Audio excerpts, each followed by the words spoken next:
So you will know and you will see from my Instagram account that I've had the privilege to work at some of the very best wedding venues in the UK and further afield, but also to work with some exceptionally talented wedding suppliers. I've always given a list of recommended suppliers to my couples as part of a top tips to your wedding day guide.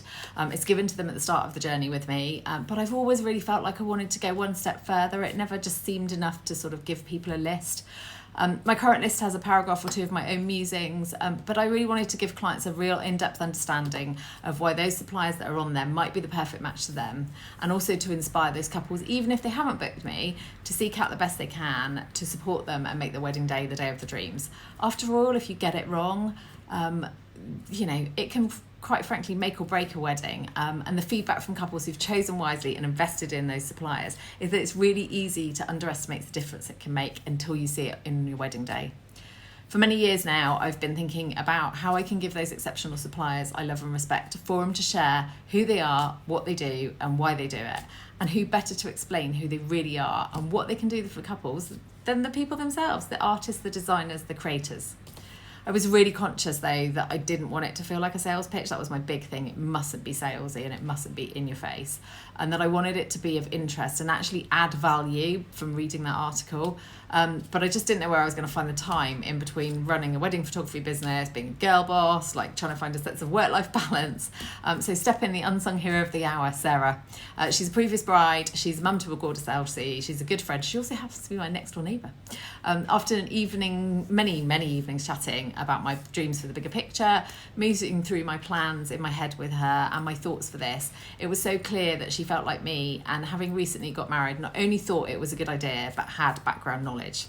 We sat down and the idea began to take shape, and before long, the Wedding Supplier Spotlight was developed.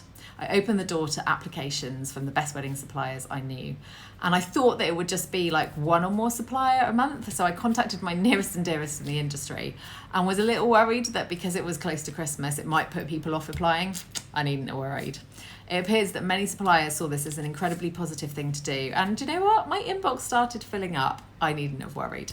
The applications came in thick and fast, and those that I wanted to and I knew saw the value in it. They filled out their forms eagerly, and since our initial thoughts, Sarah and I have had to scrap all the plans we put together over many a coffee and sometimes a gin. I've had to temporarily close the books, rethink the process, as instead of one a month, sometimes I've got up to 6 suppliers or venues to feature.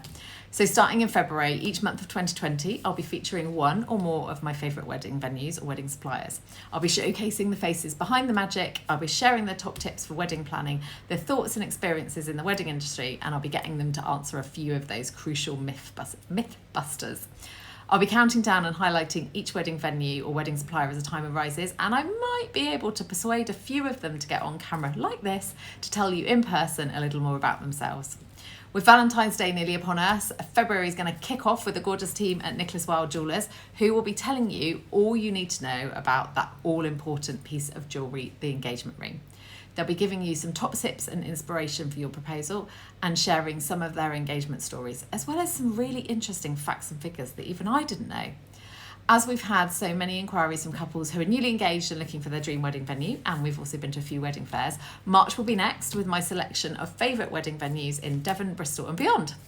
But because I'm a firm believer that you can't ask someone else to do something that you're not prepared to do, Sarah came up with a set of questions for your wedding photographer. And because I'm never still and always travelling, this was done at 35,000 feet on my way out to Elsa's christening with a gin and tonic in my hand, where Sarah felt she had my undivided attention. Well, apart from when Elsie was being cute, I have to say. One day I might share snippets of the recording, as it's quite a listen.